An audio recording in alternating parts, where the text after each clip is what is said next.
Hey guys, PepperAmmy here. This week we are making a cheese and walnut wholemeal loaf, or two depending on how you want to do this. Now to start, we want a fairly simple bread dough combining 50 grams of soft butter, mine's already in the bowl, along with 100 grams of white and 400 grams of wholemeal flour. Now of course you can use a 50-50 mix or 100% of either or. You can make a fully wholemeal or just a white loaf. But as we're adding walnuts to this, I'm going a bit heavier on the wholemeal flour. Then add in 20 grams of fresh or 12 grams of dry yeast. Don't forget, wholemeal will make a denser bread. And then you want to add in 10 grams of salt. Now I'm adding in a smoked sea salt in hopes that it adds some subtle smoky flavour. Then give it all a good mix with 300 ml of water and knead for around 5 minutes. Now I'm doing this just before work, so this is a bit of a rush job. Then either let proof at room temperature until doubled in size, or do a slow ferment in the fridge overnight or for around 8 to 10 hours, conveniently roughly how long I'm at work for. And this will also deepen the flavour of the dough, which is why with pizza doughs you tend to do a 1 to 2 day ferment on the dough just to really enrich the flavour into the dough.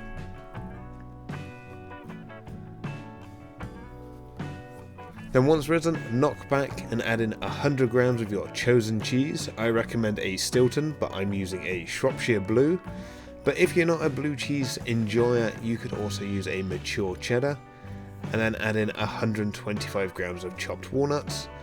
Then mix into the dough. Now if your dough is still a little bit cold as you did a overnight or let it chill in the fridge, you want to let it warm up to room temperature to make it a lot easier to mix.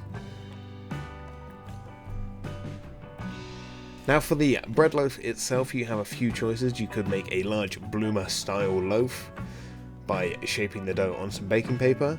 You could even plait the bread if you wish, and we all know how that goes when I do that.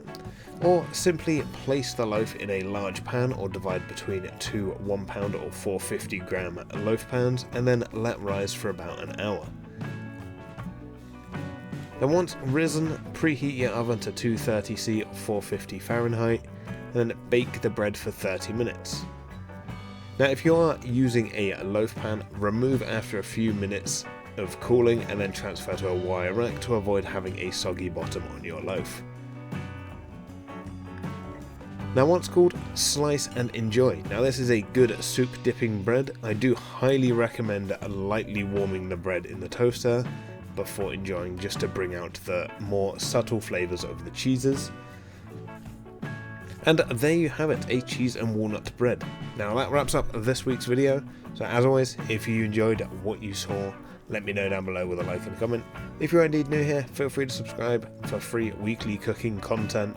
Those shorts are still coming for now at least, and I will see you all again next week. Thanks for watching.